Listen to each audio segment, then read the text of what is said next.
You are about to receive messages that may be harmful to your mental state. Your sense of reality will be questioned. Your view on things will be altered. You are now part of the meta. The meta controls everything. The meta determines what will and will not happen. You are watching the Metashow.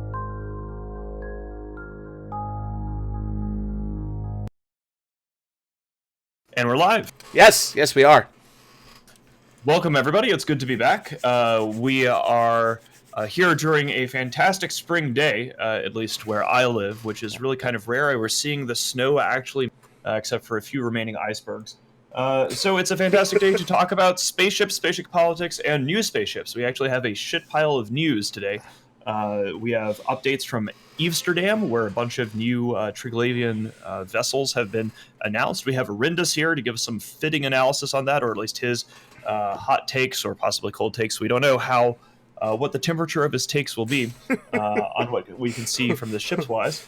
And in the potential drama department, we did see a bunch of strangeness, which still kind of confuses me. It happened, I think, actually on St. Patrick's Day. Yep. There was a slap fight over a Keepstar in Kamal that Snuffed Out had originally sieged, and then it was Rocket X's Keepstar, I guess, and Test ended up defending it, and a bunch of drama happened. So we have Haiwanto from Snuff here, and we have Vili from Test. Haiwanto from Test, yes, exactly. And, not in my life. Yeah, it should be. And we're off. Later. So yeah, it should be a good time. We'll get to the Eve Clatton. Thank you very much for the sub. That is 1 year mark. Thanks, man. That's awesome. We also have some more announcements. Players moving a bit around. I would really like to know why. Did we just lost the stream or something? Because it just shifted over to hosting mine one. What? No, it's just... No, it should still be live. Says we're live on my button. Maybe it's just my Twitch. People need to refresh. Yeah, it's just refresh it. Stream's up. People can see us. People can hear us. Okay. That's more subs. 3-year mandatory multi-dollar Empire contributions. Thank you, Huffy or Herfy. And then another $1 for the Multimedia Empire. Thank you, Mork Fang, for your 11 months. Yeah. By the way, hi guys. There's going to be a lot of stuff. But of course, top story today is coming out of Amsterdam. So let me do fancy button presses.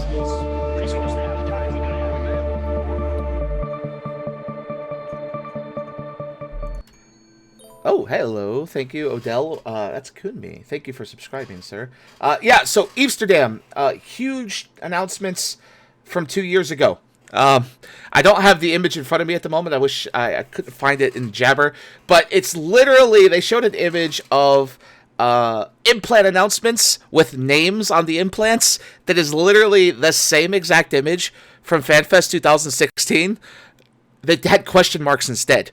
So it's the same image 3 years on now. That has me chuckling. But now they have names. So they actually did shield slaves? Like, that's not... Yes, Sanchas are getting shield slaves. So here's the word on the announcement. Let me find where the hell I put this. Yeah, I've never heard this before. Yeah, they've said this I don't know how many times. Maybe someone has... Fuck, where did I put the link? You usually have the link, goddammit. Anyways, I'll get the link in a second. But basically, the 5 pirate factions are going to be getting 5 new sets of implants. Brand new sets. And they already have 5 sets as is, so that brings us up to 10 sets of pirate implants. There's the link right there, so thank you for this. I'll link this in chat. This is what I meant to have in my notes, but I lost it. So to talk about implants, because shield slaves are the dream of both kind. We have the Angel Cartel are getting halos, which they already have, which is signature radius, but they're getting also a new one called Savior. That's the name that they put on it. That's remote logistics cycle speed, so you'll rep a lot faster. Talismans, of course, belong to Blood Raiders. That's the neutralizer one. But they're also going to get armor HP. So shield slaves are now going to, or armor slaves are now going to be called amulets, and are moving to Blood Raider. So Delve will be able to get those now. Garistas obviously have crystals, which is shield boost amount, which don't affect capitals. Never have and never will. Maybe this changes. But they're also getting what they call Hydra, which are fighter and drone HP. Then we have Sanctioned Nations, which are getting slaves, bonus to shield HP, and Rapture, which is bonus to capacitor, which are interesting, because I believe both of those are new. I've never heard of Rapture. And then Serpentis, which has the snakes, as always, but they're also getting the Asclepion, which is bonus to armor repair. So now you have a crystal and so you have a shield boost and an armor repair version, and now you have a armor HP and shield HP. So they're equalizing that finally. I wanna jump in here and start asking some questions, and I'm gonna ask Arindis this first, and then I'm gonna want both Hai and Vili in on this.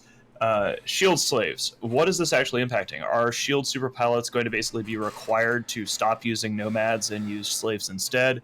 I remember when we were discussing the possibility of there being shield slaves, several FCs that I know said that they actually didn't want to have shield slaves because they like their nomads and they would feel like it would be a requirement to just get as much EHP as possible, and that it would sort of limit the entertainment of their fits. So I mean, what are the takeaways on the new implant sets specifically, as well as your view on shield slaves? Arindis first.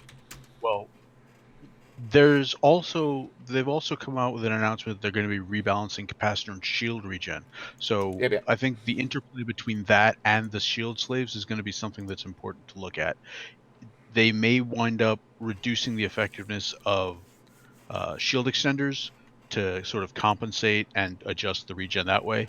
So all in all, like, I don't know that this is going to be something that's a must-have for capital and super cap pilots, but it's definitely going to be something that we're going to need to take a long look at, especially with the regen balancing in place too.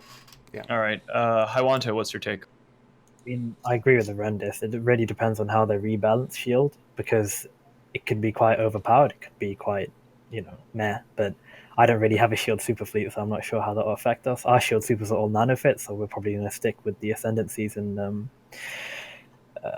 whatever the other ones are, the line ones. But we're probably going to use the shield slaves for stuff like rattlesnakes and stuff, because that would probably beef them up quite a lot, because rattlesnakes already have a lot of natural EHP, so that will be quite nice. Yep. Vili, what's your take? Oh, I don't even know, to be honest. As the others have said, it's going to depend on balance to a degree. Certainly at the moment, shield supers are both weaker than armor and stronger than armor in different regards. So, I mean, especially with the coming known nerfs, it's going to swing even more towards armor. It's going to be hard to say. Like, it's entirely based upon how the coming changes go. Like, they've given us so little data. Even in the current environment, even if they gave us shield slaves, it would still not change the dynamics much. So, yeah, this as soon as I looked at this, and then also I didn't get the chance to tell this, but capacitor and shield regen are being changed. Something they've pushed to discuss. Required for the pirate plan that they plan on moving forward with. They're going to significantly buff the effectiveness of individual cap and shield recharge rate modules. So things like shield recharge, shield cap flux coils, stuff like that, cap rechargers. But they're going to add a stacking penalty. So instead of using like 8 of these to get your shield up really, really fast, maybe you only need 1 or 2.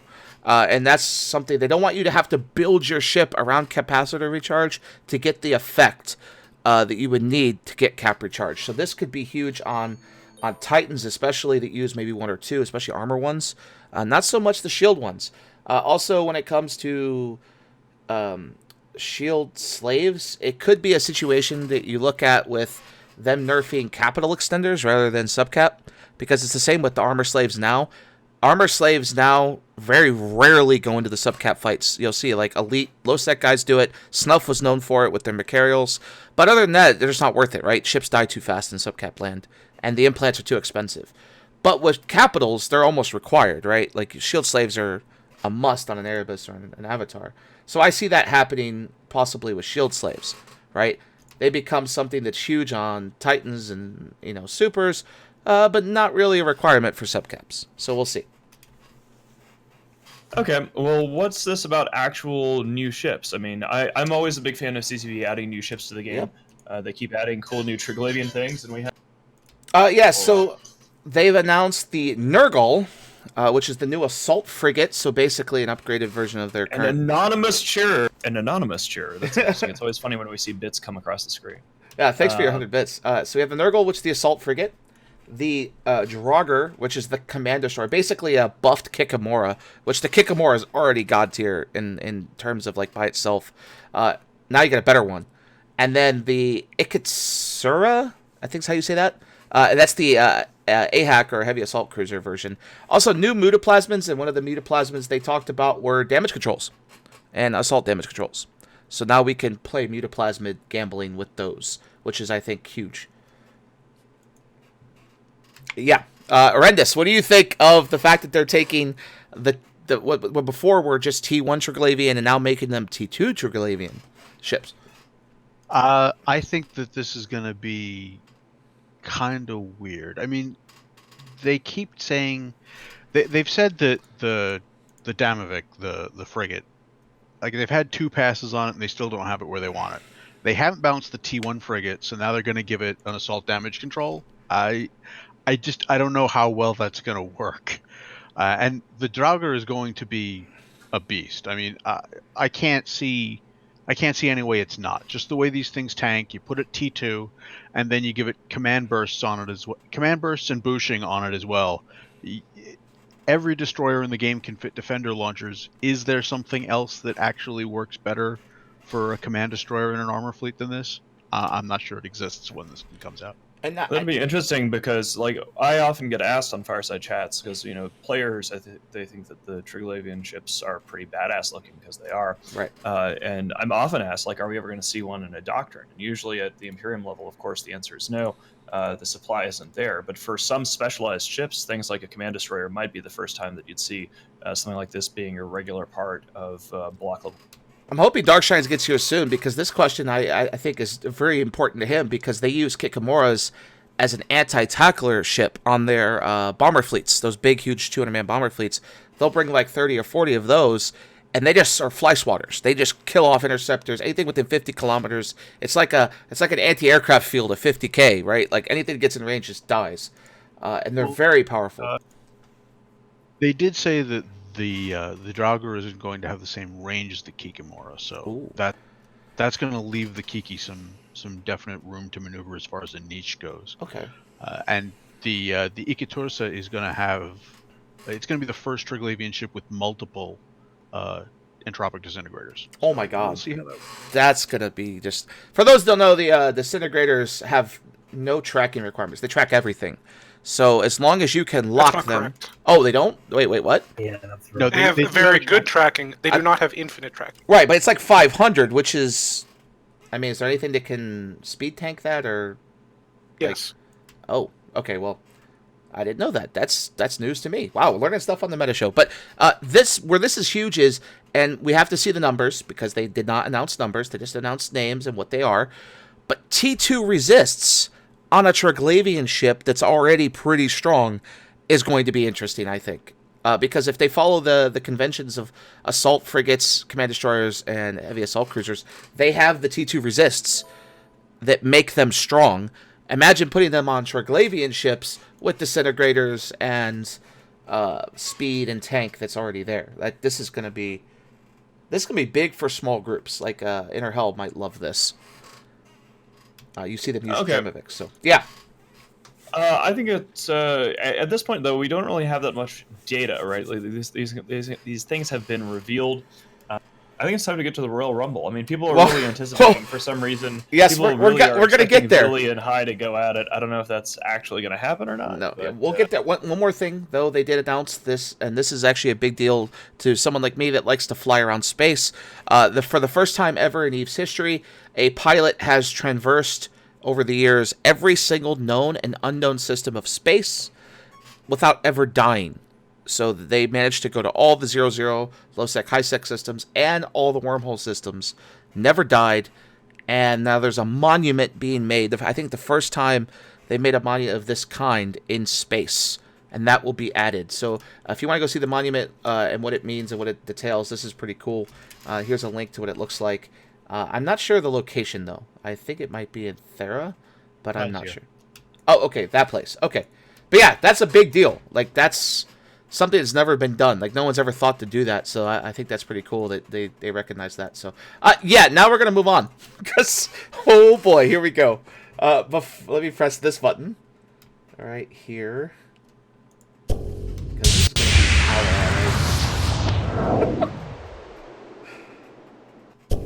All right, let me quickly set the mood for this. We had a Keepstar kill that was about to go down in Kamal. Snuff and Init reinforced it twice. Everything was set up for a big to-do. 1,200 Imperium show up, and the thing doesn't die. And this leaves me with question after question after question, because obviously I wasn't there. But even after I talked to people, I still want to know what the fuck. So, Vili and Haiwanto, if you guys could tell us what the fuck happened. From my understanding, like I want to get the setup on this right, because you said like Imperium did stuff and then Imperium turned up and things like that. But like facts on the ground was this is we're talking about a Keepstar in the system of Kamal that's held by purple-headed warriors, which is Rocket X's entity, which is Rocket X, of course, was in PL. PHW was in PL for a bit. Snuff reinforced it. Snuff left the Imperium a while ago, and I think Imperium forces turned up on the second timer, not on the first one. I think Snuff reinforced it on their own. And then this was an interesting little drama because I was out that entire Sunday because I think it was St. Patrick's Day, and so I come back and suddenly all this stuff happened. So I want to start with the offensive perspective because Snuff started this fight. I'm going to hand things over to Hai and ask him what his story is, what went down, and then we'll hear from Vili's side and go from there. Well, we were deployed to Lantorn, which is an area in Mimitar Losec, and we knew that Rocket X had that Keepstar down there, and obviously Rocket X is somewhat of an egotistical fuckboy. So we decided to go and reinforce his Keepstar to trigger PanFam to come. And knowing this, we initially talked to Jay and Init, because it's obviously like a PanFam type of Keepstar, and we knew that they're going to bring PanFam, so we were going to set up and go for it, just because, you know, killing a PanFam Keepstar is always good. And there was nothing happening in the game, so we're like, fuck it, right? So we went for that. We reinforced it first with Titan. Second timer, they didn't show up, which was quite weird because the second timer is the easiest to defend on, especially when it's armor plated. But for the third one, they showed up with massive numbers. They had, I believe it was Fraternity coming, Skill Yourself, low-sec people with Rocket X, and like Wormholers all had a massive fleet together. I think they had a really big cap fleet together. NC, PL, Horde had all formed. I believe NC had caps. At least Vince was smugging about that. We were expecting like hundreds and hundreds of caps from NCPL, so Init had also moved Titans. We had a pretty strong form, but because Test decided to come, I guess because Vili has learned his lesson from CO2, and it's instead of switching sides, it's better to suck both dicks. He decided that he had an agreement with Rocket X for no apparent reason, and he had to defend PanFam Keepstar from the Imperium, which is quite interesting because I always thought that he was, you know, sucking the Mitani stick. But, you know. What's up, Vili? Good afternoon. Hi! What the fuck? Should I now begin, or? Yeah, please, go ahead. Toss that over to you. What's up, Vili? So, go nuts. All right, so if you want to discuss this whole event, let's properly set the backstage. So, on the hurried escape from Northern Losec of Test and Legacy, we needed to, you know, move our super caps that we had moved up originally in a position of strength. And unfortunately, at the time, you know, a former friend who literally a week before we had given over 100 billion to, you know, SRP their dreads, you know, maybe, how do I say this, misled, you know, someone he had, you know, who maybe had considered him a friend before, and used that as an opportunity to hot drop his move up, kill a Titan, random Chinese super who dropped his fighter, like, you know, and then he said some things, and then he leaked all the logs, and, you know, then there was not so much friends, and, you know, Vili was like, I don't particularly like this. And Hai was like, we'll be friends, baby. It'll be good later. But Vili learns. You put the knife, Vili learns. So, you know, then I was required to put up a Fortizar chain all the way through low sec. All our guys had to do downtime move offs because we had, no forces in the area. It was quite an endeavor to get our supers out of low sec all of a sudden. And surprise, surprise, local pirate group who was not particularly my good books, but not particularly my bad books either. Run by Rocket X, provided a helping hand. He, let us get those Fortizars up. He made sure they didn't get reinforced. He, left our Sanos alone. He's a very, very kind gentleman. And I was like, this is the kind of man who I should be friends with. Not evil scum like Snuff. Who betray Vili. And at this point, I don't know. Maybe friends for life? Who knows? Are you crying? So, that's just setting the stage a little more proper. And then, Evil Snuff comes in, reinforces Good Man's Keepstar. And then Good Man comes to Vili and he's like, this guy has reinforced my Keepstar. Will you help me, Vili? And I was like, yes. Yes, I will. This man killed one of my Titans. And I was like, sure, yeah, So basically, Rocket asked for some help defending his Keepstar against Snuff, and I was like, sure. We couldn't make it up to the first timer because we were busy that night, if I believe correctly. And then everybody else showed up, and I was like, oh god, this is going to be a fucking nightmare. Diplomatically, I start ringing some bells, being like, this is going to be fun, guys. Doesn't really get heard, but so be it. And then, the fun begins, I guess you could say. Okay, so I just have a few clarifications I want to ask here. I know. Again, just apologizing to your chat. I didn't know how to really set the stage here in a happy voice. There's Can I clarify something? Go for it. Really, why are you talking about yourself in third person? I don't know. I was just trying to explain the story in a fun, entertaining way because we've been over this 3 times. Okay. So Vili has to do things different today. He's in a happy mood. He just did some crazy juice. Okay, so 1 second. Sorry, before we go to clarification, I want to. We have a Nick guy here, and he was involved in this since Sister Bliss can't make it today. Hello, Darkshines. Welcome to the show. Were you by chance, since Sister Bliss couldn't make it, were you involved in that Keepstar fund that went down? Yeah, it was actually me who was running it. Okay, so could you give us your perspective real quick before we look for clarification from Remittance here? It's in terms of what? Sorry. Sorry to go back a second. How did it go down? You're ready for the final timer, get ready to kill this Keepstar. Oh, hey, surprise, Tess is saving it. What went on with you? How did you feel about it? What happened? Yeah, I mean, we moved our supers the day before from Fenton. Leading up to it or during that day, obviously we heard that Test was going to be defending the game. From our point of view, after we'd spoken to a couple of people, that wasn't the case, and then we were asked to work together with, and then obviously that didn't happen, and we stood down. So one of the things I want to get out here is that this is a kind of drama that is going on in a relatively rarefied environment between a number of FCs and alliance leaders, and it's not something that everybody involved can just catch the references to, right? There's a lot of line members that are going to be confused as hell as to what we're talking about. There is an additional thing that's happened in this, which is Vili, from what I understand, you made a statement to the effect of fighting alongside the same side as fraternity on this op was a good thing because of the East standing against the West as far as some sort of geographical banding together against our forces, I guess. Do you care to clarify what that was? Because that seems even more confusing to me than the whole Keepstar op itself. I don't recall ever particularly saying that. I mean, maybe I said something to the effect more so of the only people who could unify the East who hate each other, it would be Snuff. Perhaps that's a better way to say it. I don't particularly remember when or how I said that. So.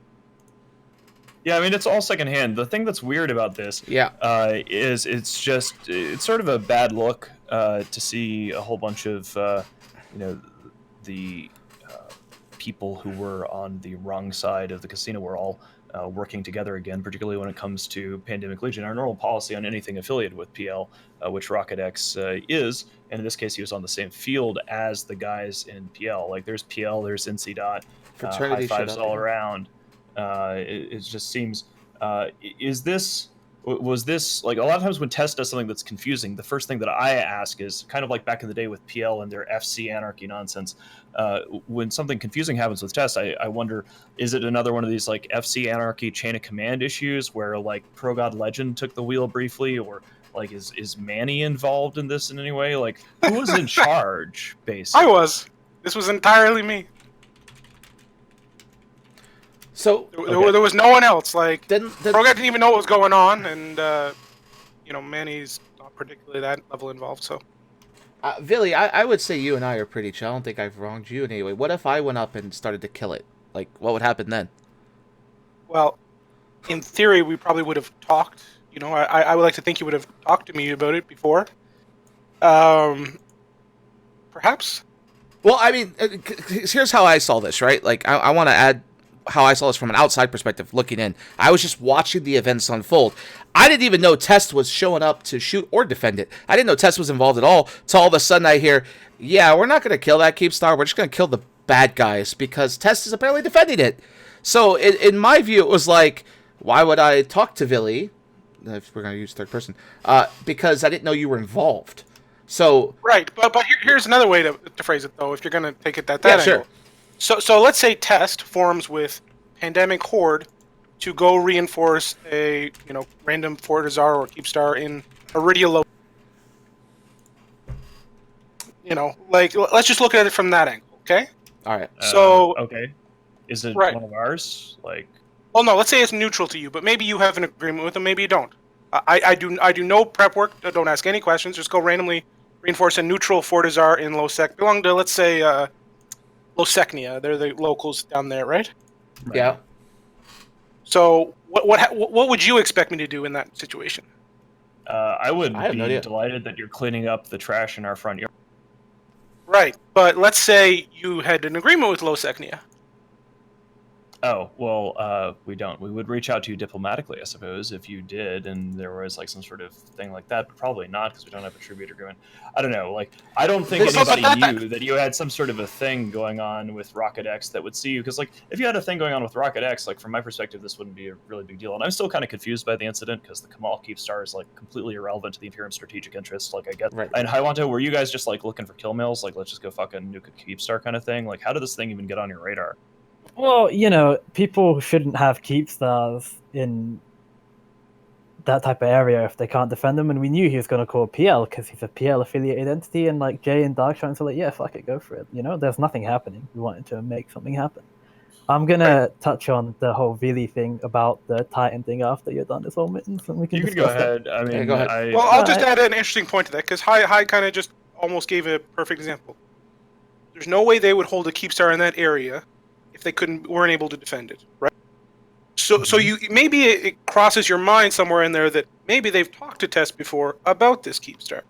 No, because they're a Pandemic Legion affiliated entity, and they have PL and NC Dot on deck. When I see a PL affiliated Keepstar in Losec, the last thing I'm thinking about, oh yeah, that thing is there in Losec because it's defended by fucking Test. If it's Rocket X's Keepstar, you would assume that PL and NC Dot would show up to defend it, which they fucking did.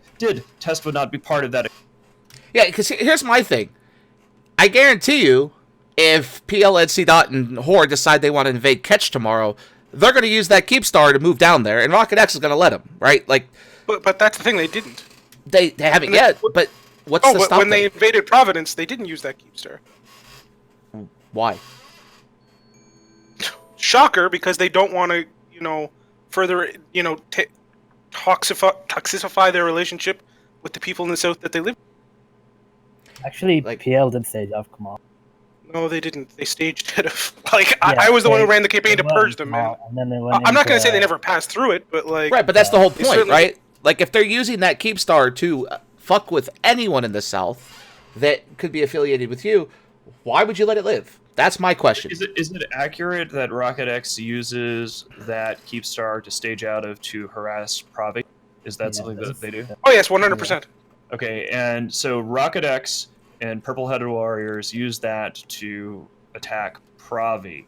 And is Legacy still allied with Provi? I have the politics there. We've never been formally allied with Provi. We're always friendly to Provi. Like, we support Provi when we can, but the problem is if you remove, one predator in the area, you end up with another predator in the area. So has Provi, like, have we... I almost never pay attention to Provi at all. But as Provi, have they said anything about this? Are they aware that basically bailed out somebody who's been hunting them? Yeah, I was talking with Equinox the other day.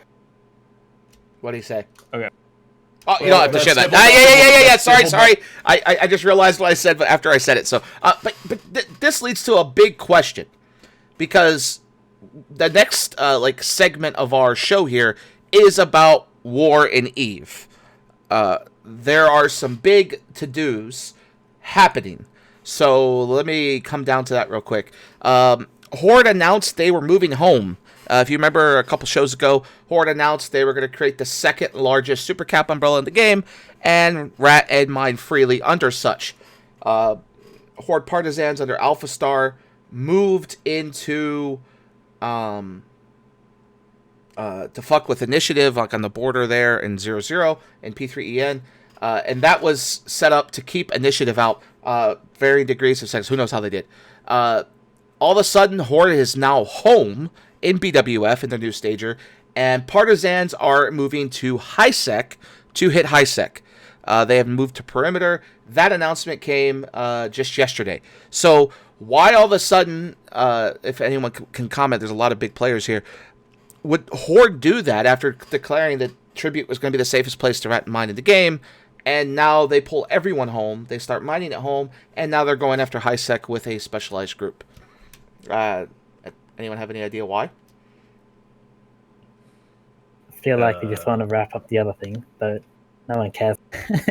But this is interesting, right? Because Vince Draken comes back active in the game and immediately goes, we're going to create this giant super umbrella. We're going to turn Tribute into a farmland like Delve.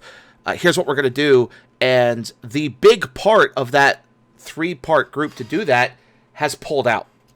And it leaves me scratching my head as to why. What do you mean they've pulled up? They haven't really, because they still have their super staged in their stage 1.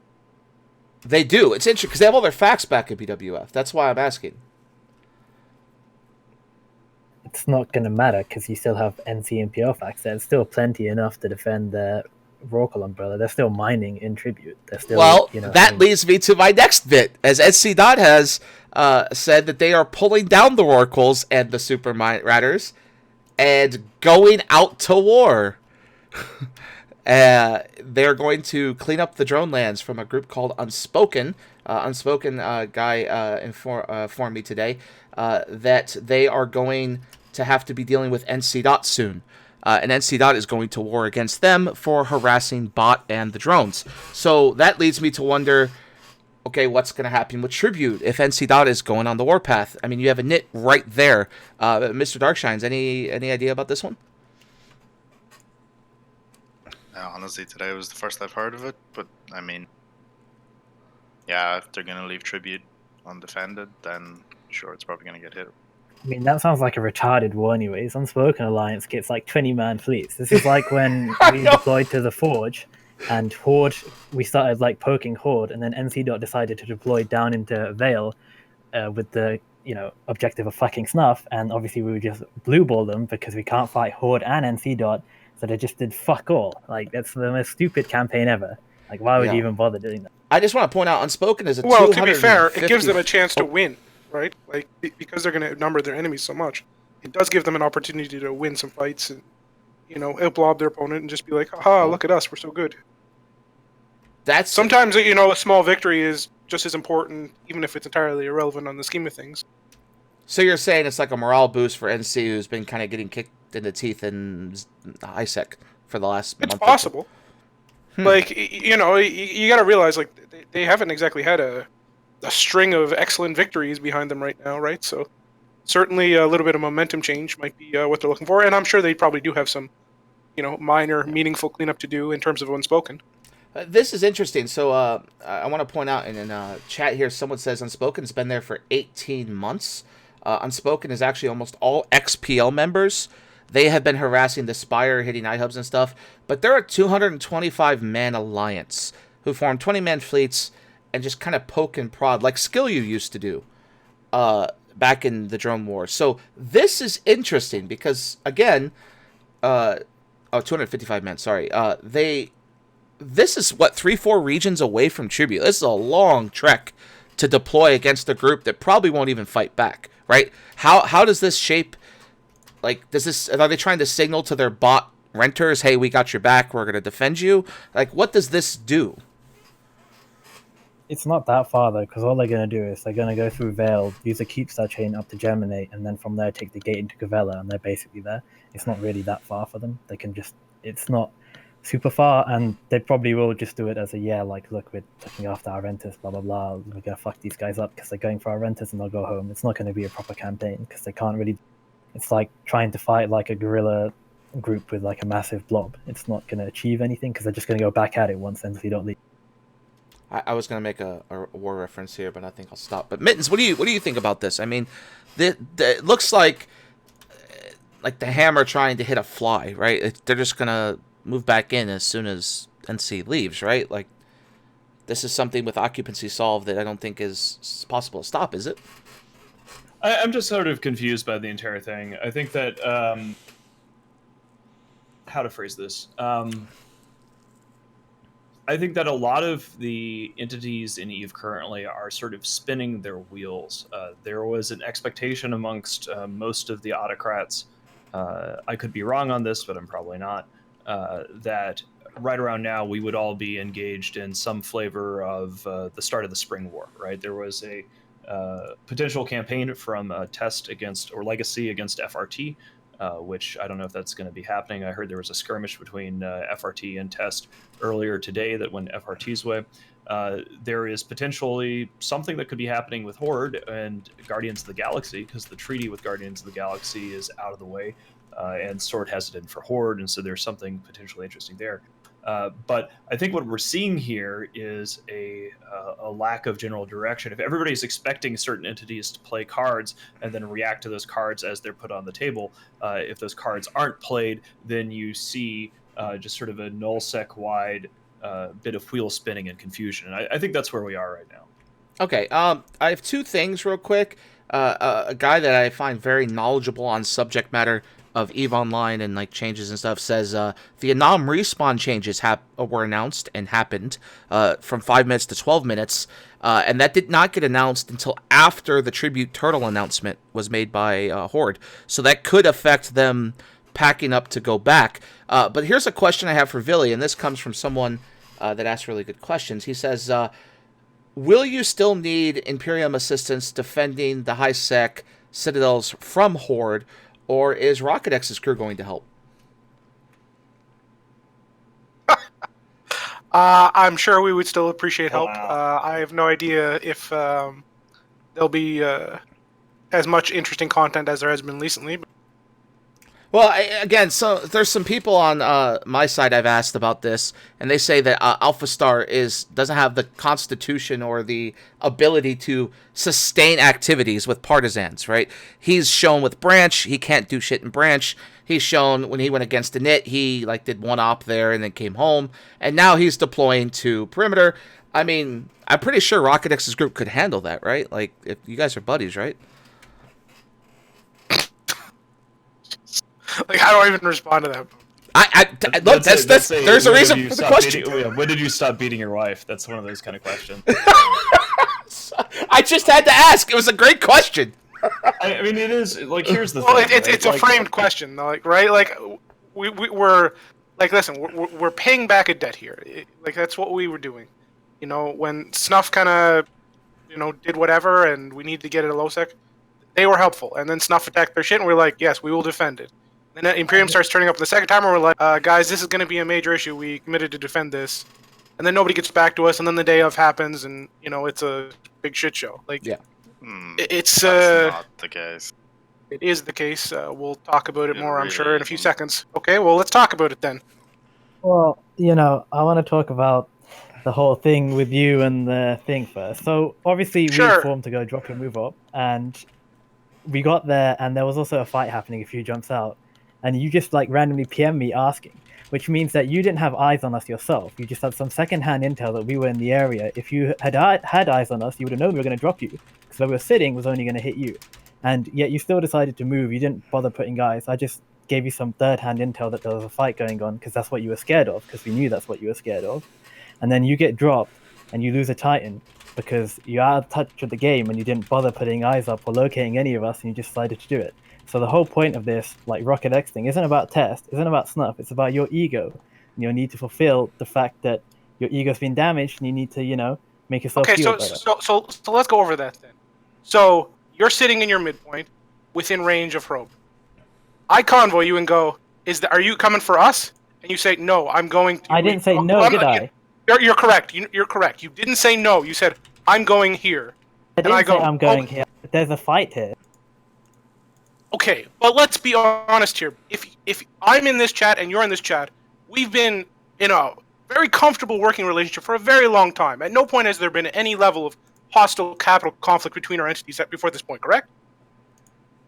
No, because No, there hasn't. And a week before, we literally reimbursed you 100 billion ISK for your part in the cap drop that we organized. Yeah. At that point, it's hard to... Let me finish, though, man. I let you finish. So, at this point, we are now in a situation where I consider us at least friends to a degree. And we're moving down, and I say, are you coming to drop us? And you're like, we're going to this fight here. And so at that point, what would a friend talking to another friend, an FC who has worked with this FC for a long time, assume to believe other than this? Like, come on, man. Like, anybody can tell it was an obvious setup to, oh yeah, I'm going to get him. And like, listen, we had 6 Titans and 20 Supers, and I know it's a juicy fucking target.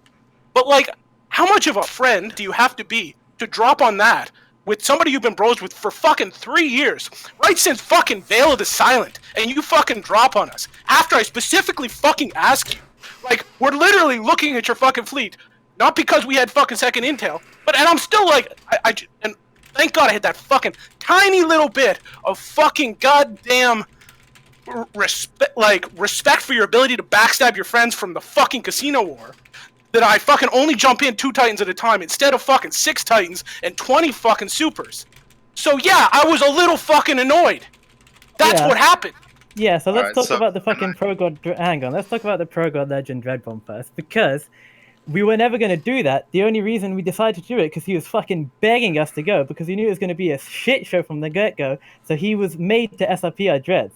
So he SRP'd our dreads, and that's why we went there. We're not your friends. We were friends with Gig X. That's why we helped you guys. We were helping Gig X, because Gig X would give us good fights. Gig X was our friend, not you, dude. And, like, we don't give a fuck. If you're not blue to us. You're not a fucking friend, dude. Why the fuck would we give a fuck? The only reason you're fucking mad is because you're out of touch with the game. You decided to do something stupid, and you got fucked because of it. And then you try and backstab us and in it on the thing, because your FC combos Darkshines and says, hey, dude, we're going to work with you. And then we get told that, oh, actually, you're not. So you want to try and do a similar thing, where we jump our Titans, and you'd be like, oh, yeah, let's just go kill Snuff and in it. And, dude... This is similar to when Vince. To when Vince fucked us over. You're gonna see what happens. Yeah. So at the same time, you don't jump your 2 Supers and Titans, because I'm literally in a convo with fucking Jay, and I'm like, yeah, if this turns into a fight, guys realize I have to shoot you guys, right? Like, that's why you didn't jump in, right? Because I'm literally telling you in another chat that it's not gonna, like, this is the situation. And like I said on the fucking talking stations earlier that day, like I said to Matoni a day before. Like, this is not a fucking situation where, like, I'm trying to backstab it. You, like, the chain of command literally just got skipped, and we had 3 people talking on 3 different convos.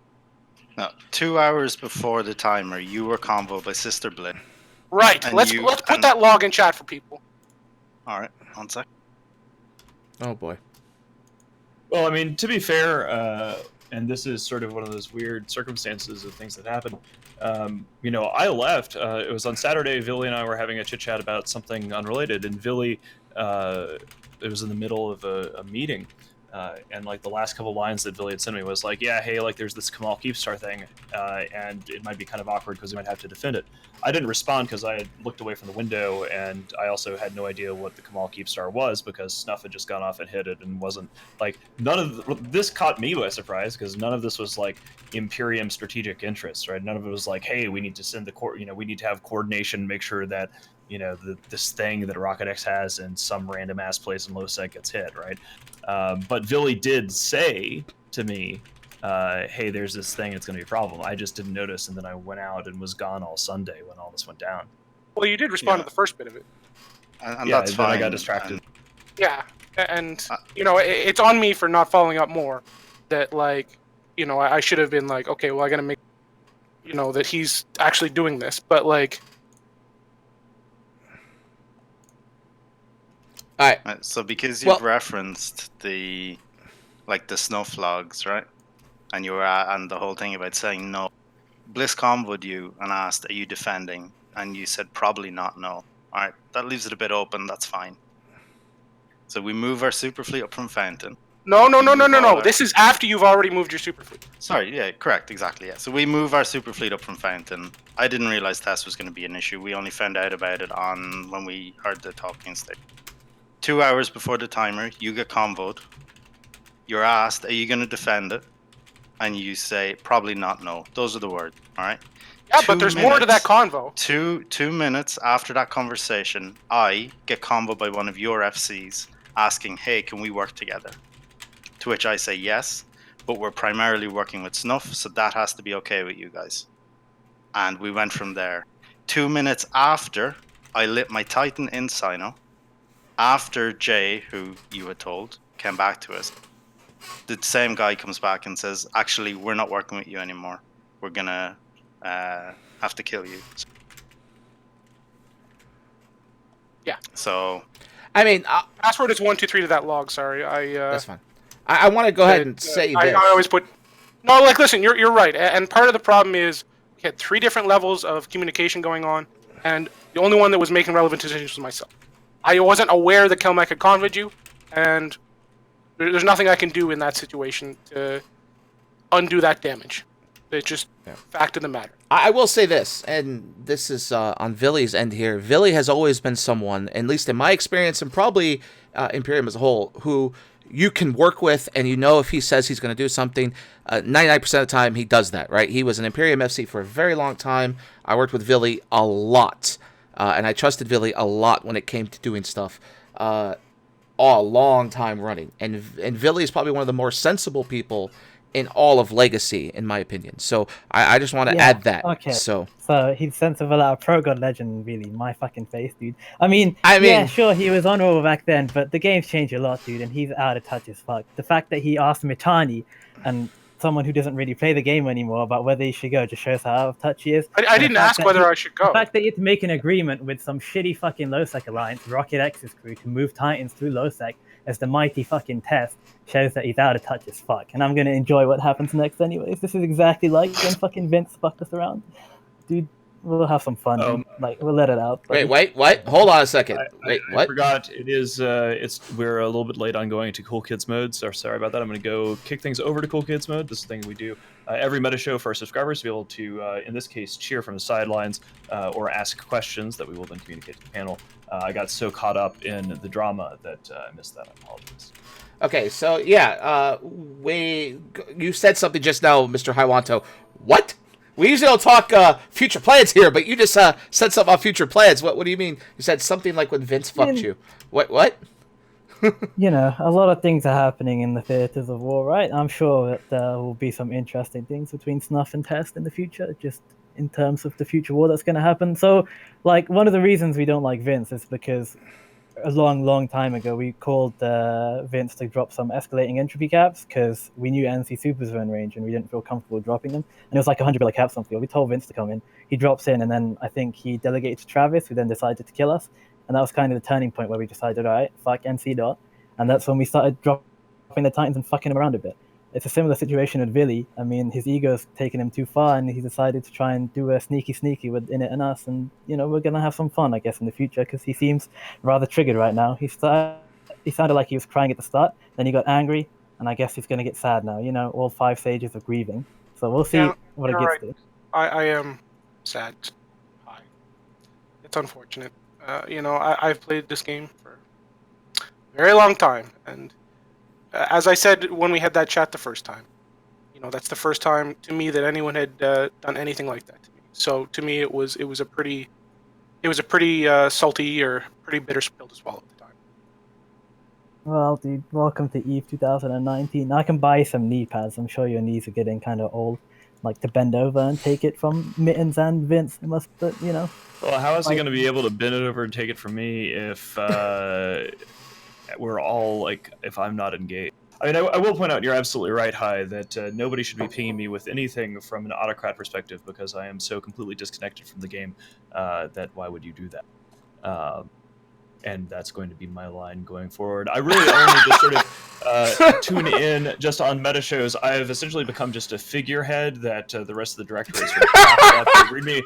They read me my talking points, and I just get out there. It's because I'm so old, I think. I'm being put out to pasture, but part of going senile is that I'm okay with it. So I mean, everything that Haiwanto said is absolutely correct. I am totally out of touch, and it was just more evidence as to how out of touch Vili is that he was attempting to communicate something with little old me. I mean, this is the most mafia meta show ever. I mean, we start off with Vili the Goomba here, and then High going, that's a lovely super fleet you got. It'd be a shame if anything happened to it.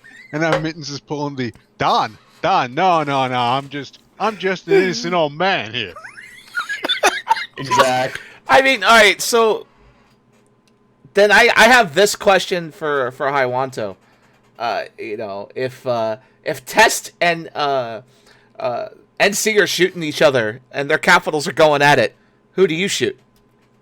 Vince or Vili? Whoever Darkshines tells me to, dude. Darkshines is my. Oh jeez. Mm-hmm. And Darkshine's like, yep. More mafia. It's pretty rare that you have a situation. I mean, as Luca entertaining as entertaining as having a big slap fight about it is a rare situation where you have a bunch of treaties sort of colliding in an unplanned way. I mean, this is a kind of thing where, under normal circumstances, if I had paid attention to that window, there would have been more communication. And instead, since I didn't even recognize what the Kamal Keepstar was because out of touch, clueless. I didn't really think anything of it. I certainly didn't expect when Vili said that we might have to defend it, that we might have to defend it would mean that Test would show up on the same field with PL and NC Dot and not shoot FRT. It's a good thing that the situation didn't escalate and that warning got out and its Titans didn't actually hit the field, because that would be unfortunate all the way around. But yeah. This is interesting because it feels like a miscommunication. One little thing leads to a snowballing of events, right? Because I am of the belief that we all should say fuck PL and NC and anyone associated with them, right? I still have this fuck them, shoot them, kill them mentality, and I'm willing to work. PL's death to all right. NC. I'll work with anybody to blow Vince up. I don't give a fuck if it's fraternity that calls me up and says I want to kill Vince. I'm gonna show up and kill Vince, right? I wouldn't trust them. I wouldn't trust fraternity on this, but I'd still show up to kill Vince with some subcaps. That's just how I see this here, right? That would never happen, hypothetical situation. But all right, well, I'd like to just sort of it sucks to get dogpiled, right? And Vili did have a bunch of people going after him earlier on in the show. But what is moving on from the Kamal Keepstar thing, but also Test or strategic direction, is that going to be impacted by what happened here? Is there going to be more hostilities with Snuff? Are you guys going to be focusing more on fraternity, as what was sort of originally it seemed like you guys were going after? Is the board actually going to be changed in any way because of what happened here? To me, it seems unlikely, but it's certainly possible. I mean, the thing is that Snuff and Test have always existed in different hemispheres, but on the other hand, there's always been opportunities to work together. I don't know if that ability will be poisoned by myself, and Snuff and ProGod will manage to get their stuff together. Probably not, maybe because of myself. Who knows? Initiative. I've tried to explain the communication issues, but they have they viewed it another way, and I can see how they view it. It's unfortunate for the way it is. Obviously, I'm not going to go into LoSec. Who's that Mexican the Americans chased into Mexico like 100 years ago? Pancho Villa. Pancho, yeah. Yeah, It's like I'm not Pancho going to go chasing, Pancho Haiwanto into Mexico LoSec, like trying to get him. Like it just doesn't work, right? And he's got a big force. He's a very capable entity. So there's obviously not going to be any stuff there. I mean, as far as the Kamal stuff is it's we kind of paid our debt, and that's kind of sorted. But it's what's happened has happened. Wait, so the debt is sorted because you showed up to defend it the one time. Does that mean that you have discharged that debt, and if Snuff and it hit it again, that test will not be turning? Well, we would talk about that in a less public setting. Good to know. But as far as like the fraternity war, I mean, as you kind of mentioned earlier, everybody's in a situation where when you think, that how do I put this? Everybody, when everybody expects you to go to hard war, usually the best, course of action is to not do what everybody expects you to do. And, everyone was expecting us to go into some crazy hard war against fraternity. And that was never, I'm not going to say we never did the work to think about it, but it's one of those things where, we have as much space as we could desire. It's much more a situation where the war is about content, and I've been a big believer in, I don't want to say sustainable content, but like low-level burn wars where, you're not trying to hard kill your enemy within a course of 2 weeks, unless you need to kill your enemies, obviously. But, one of the big problems in EVE has been bigger entities just shoving smaller entities into the ground, killing them all, and then wondering why they have nothing to do for 6 months on end. So I'm kind of, we've got a pretty pleasant border, between us and fraternity. There's, fighting going on both sides. We're winning some, they're winning some. That's good content for both sides. It makes EVE a little bit of a better game. I don't know if we need a hard war just yet, but if people want to engage it to us, it'll be what it'll be, I guess. Yeah, there's a question about this, about like hate wars, and like how in the past it was, I hate you, I'm gonna kill you, and there we've seen already. Well, the thing that happened to them is that the alliance leaders that engage in hate level wars generally don't last very long because they get themselves in so much trouble that like there's a lot of Matani used to call it the real politic of EVE, and if you're not able to like at least play that game a little bit, generally your alliance will not last particularly long unless you're so deep under somebody else's boot heel that they're playing the game for you. So it creates a situation where you have to be like, you just can't like start 5 wars at once and then expect to be able to win all 5 of them. And if you start losing wars, then invariably you're not going to last very long in modern EVE.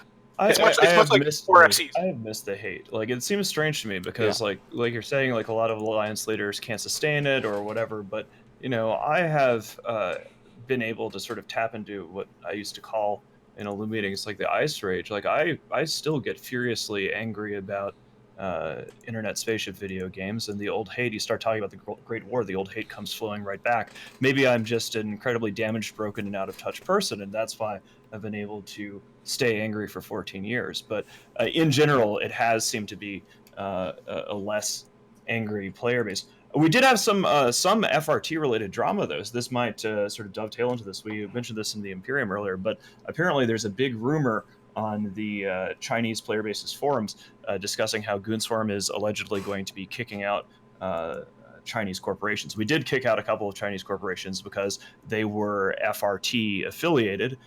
We have a very large and effective group of Chinese players that have nothing to do with FRT, and they are apparently the guys from fraternity that are butt blasted that we cottoned onto them and purged them are trying to claim that I'm going to be getting rid of all Chinese players or something stupid like that.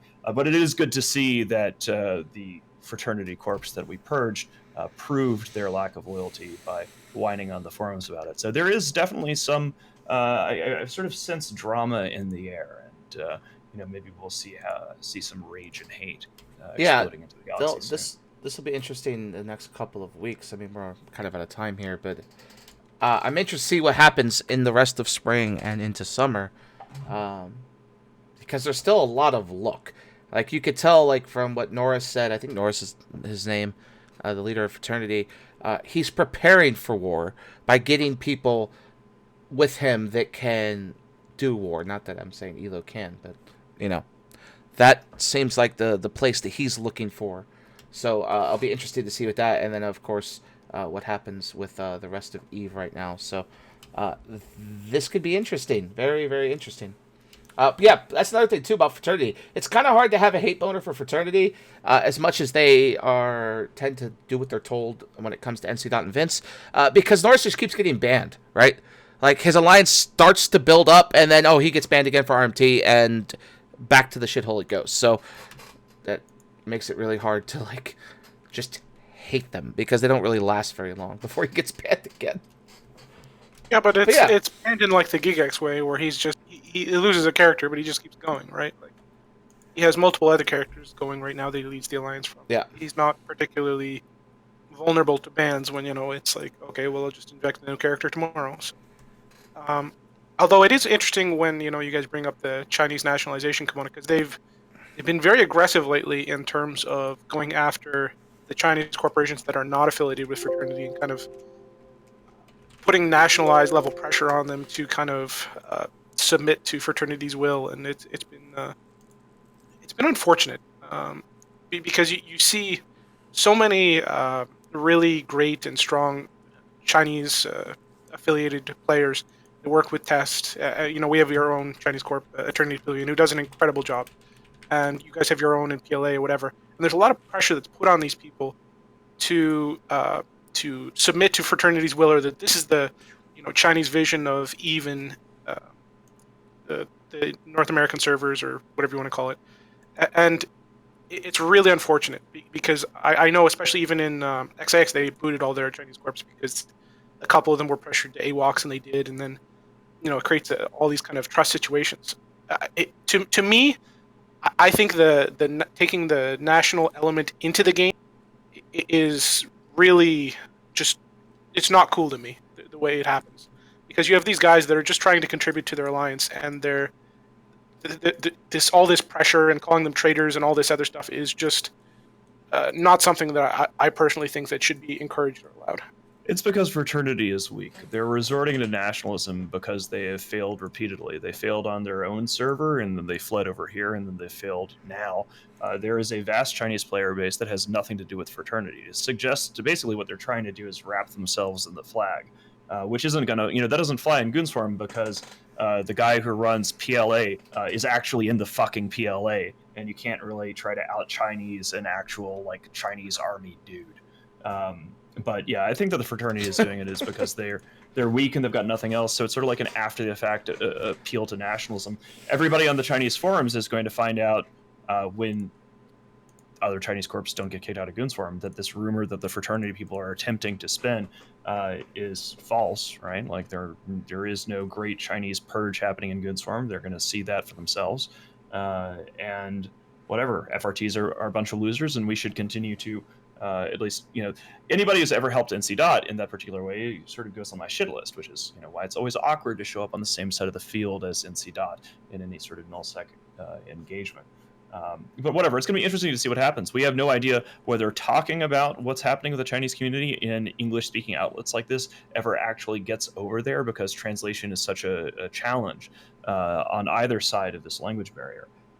So who knows? Like, we can talk about rumors that are happening there. Will it make an impact? Will it make things worse? Who knows? Yeah, I know for myself, because we're literally living on a border fighting a war against fraternity now. I know it's been uncomfortable for our Chinese corp at times, and at times, you see the slurs and everything else coming out from people, and they're just upset, and there's always this attempt by alliances to dehumanize their enemy. And you have to remember that often the ways in which you attempt to do that are also affecting people that are within your own ranks. And it's a really awkward dynamic that I just don't like. Yeah, EVE alliances are mega diverse now. Like, huge mega alliances will have almost all nationalities. I mean, I think we have a Spanish corp, a Portuguese corp. I mean, you name it, we probably have a corp from a country that is on this earth. And you're seeing that all around EVE. So we had this is a long time ago now, a cultural revolution that removed that kind of thing from goons to where everyone's welcome, everyone's wanted to be around. To speak to the Chinese thing, though, I find it kind of hilarious that they're targeting Chinese players and goons because some of our most active groups is PLA and another one in strategic ops. PLA has one of the highest strategic participations in goons, right? They always are around. They're always awesome, especially in their time zone. So how the heck are they going to pull that off or pull off the, well, they just don't want you around. We don't, the goons don't like you. I don't see that as a possible thing. So interesting. All right. Well, I want to thank everybody here for joining us. Is there any last commentary? Let's go around the table because we haven't brought in other folks here in a bit. Any last words for us? Hi. Yeah, China #1. God bless America, and it's good to have some more, hate around the table since everyone in EVE is currently just holding hands and singing "Kumbaya." So it's good that Vili has apologized to us and seen that he is the erroneous person in this, and that Pro God Legend is a good man, and the rest of Test are good people. So yeah. Wow, thank you. Arindis, any final commentary? I would just like to thank the Big Red Corleone here for having me on this very special Metashow. Excellent. Dark Shines? No, apologies for being late, and thanks for having me. Oh, no problem.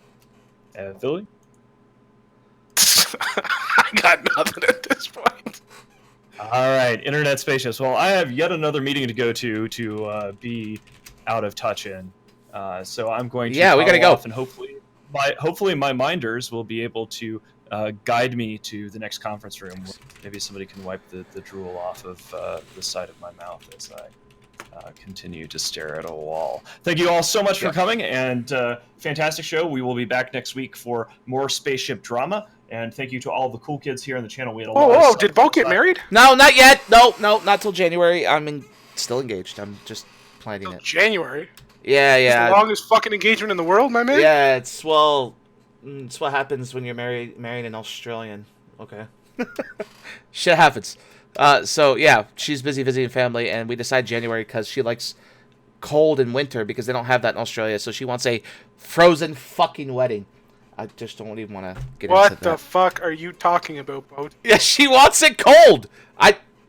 No, Bo. Stop right here. I just don't. Here comes some sexism. Tell her that it's going to be a summer fucking wedding. Don't put up with that shit. Nope. You don't know how to fucking freeze your balls off in a suit. I do, actually. I've done enough winter weddings. We'll be indoors. Anyway, yeah, she's the boss. Wow. I don't care. Thanks, Vili, for that. Wow. Okay. Yeah, that's it. We're done. So, I'll see you guys next week. Yet another ending to the best show that makes me go, what the fuck? You are about to receive messages that may be harmful to your mental state. Your sense of reality will be questioned. Your view on things will be altered. You are now part of the meta. The meta controls everything. The meta determines what will and will not happen.